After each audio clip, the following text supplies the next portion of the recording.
नमस्कार दोस्तों, आज मैं आपको अगहन मास के प्रथम मंगलवार व्रत की कथा सुनाने जा रही हूँ। प्रेम से बोलिए हनुमान जी की जय हो, राधा रानी की जय हो।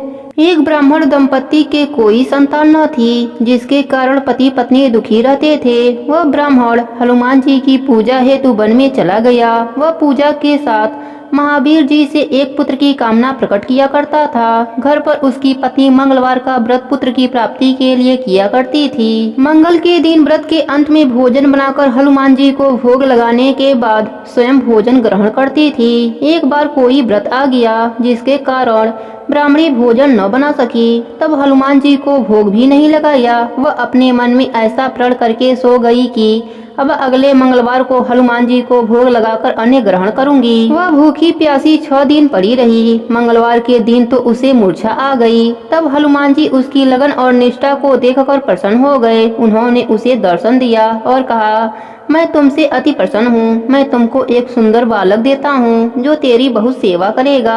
हनुमान जी मंगलवार को बाल रूप में उसको दर्शन देकर अंतर ध्यान हो गए। सुंदर बालक पाकर ब्राह्मणी अति प्रसन्न हुई। ब्राह्मणी ने बालक का नाम मंगल रखा। कुछ समय पश्चात ब्राह्मण वन से लौटकर आया। प्रश्नचित सुंदर बालक घर में क्रीड़ा करते देखकर वह ब्राह्मण पत्नी से बोला, यह बालक कौन है? पत्नी ने कहा, मंगलवार के व्रत से प्रसन्न होकर हनुमान जी ने दर्शन दे मुझे बालक दिया है। पत्नी की बात छल से भरी जान उसने सोचा, यह उल्टा बेविचारणी अपनी कलुषता छिपाने के लिए बात बना रही है। एक दिन उसका पति कुएं पर पानी भरने चला तो पत्नी ने कहा कि मंगल को भी साथ ले जाओ। वह मंगल को साथ ले चला और उसको कुएं में डालकर वापस पानी भरकर घर आया तो पत्नी ने पूछा कि मंगल कहाँ है। तभी मंगल मुस्कुराता हुआ घर आ गया। उसको देख ब्राह्मण आश्चर्यचकित हुआ। रात्रि में उसके पति से हनुमान जी ने सपने में कहा, यह बालक मैंने दिया है, तुम पत्नी को उल्टा क्यों कहते हो? पति यह जानकर हर्षित हुआ। फिर पति पत्नी मंगल का व्रत रख अपना जीवन आनंद पूर्वक व्यतीत करने लगे। जो मनुष्य मंगलवार का व्रत कथा को पढ़ता या सुनता है और नियम से व्रत रखता है, उसके हनुमान जी की कृपा से सब कष्ट दूर होकर सर्व सुख प्राप्त होता है। प्रेम से बोली हनुमान जी की जय हो। दूसरी कथा के अनुसार एक बुढ़िया थी। वह मंगल देवता को अपना इष्ट देवता मानकर सदैव मंगल का व्रत रखती और मंगल देव का पूजन किया करती। उसका एक पुत्र था जो मंगलवार को उत्पन्न हुआ था। इस कारण उसको मंगलिया के नाम से बुलाया करती।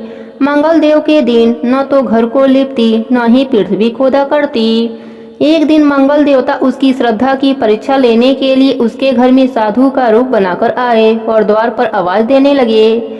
बुढ़िया ने कहा, महाराज क्या आज्ञा है? साधु कहने लगा कि मैं बहुत भूखा हूँ, भोजन बनाना है। इसके लिए तू थोड़ी सी जमीन लिप दे तो तेरा पुण्य होगा। यह सुनकर बुढ़िया ने कहा, महाराज आज मंगलवार की व्रती हूँ, इसलिए मैं चौका नहीं लगा सकती। कहो तो जल का छिड़काव कर देती हूँ, उस पर भोजन बना लेना।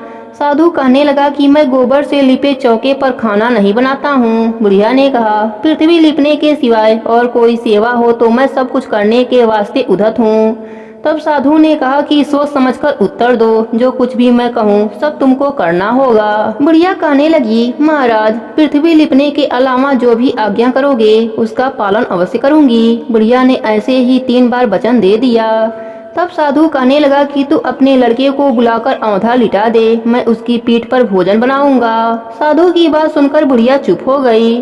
तब साधु ने कहा, बुला ले लड़के को, अब सोच विचार क्यों करती है? बुढ़िया मंगलिया मंगलिया कहकर पुकारने लगी। थोड़ी देर बाद लड़का आ गया। बुढ़िया ने कहा, जा बेटे तुझको बाबा जी बुलाते हैं। लड़के ने बाबा जी से जाकर पूछा, क्या आज्ञा है महाराज? बाबा जी ने कहा कि जाओ अपनी माता जी को बुला लाओ। तब माता आ गईं तो साधु ने कहा कि तू ही इसको लिटा दे। बुढ़िया ने मंगल देवता का स्मरण करते हुए लड़के को औधा लिटा दिया और उसकी पीठ पर अंगीठी रख दी। कहने लगी, महाराज अब जो कुछ आपको करना है कीजिए, मैं जाकर अपना काम करती हूँ। साधु ने लड़की की पीठ पर रखी हुई अंगीठी में आग जलाई और उस पर भोजन पकाया। जब भोजन बन चुका तो साधु ने बुढ़िया से कहा कि अब अपने लड़के को बुला लो, वह भी आकर भोग लगा ले। बुढ़िया कहने लगी, यह कैसे आश्चर्य की बात है कि उसकी पीठ पर आपने आग जलाई और उसी को प्रसाद के लिए बुलाते हैं। क्या यह संभव है कि अब भी आप उसको जीवित समझते हैं? आप कृपा करके उसका स्मरण भी मुझको न कराइए और भोग लगाकर जहाँ जाना हो जाइए। साधु के अत्यंत आग्रह करने पर बुढ़िया ने ज्यों ही मंगलिया मंगलिया कहकर आवाज लगाई, त्यों ही एक ओर से दौड़ता हुआ वह आ गया।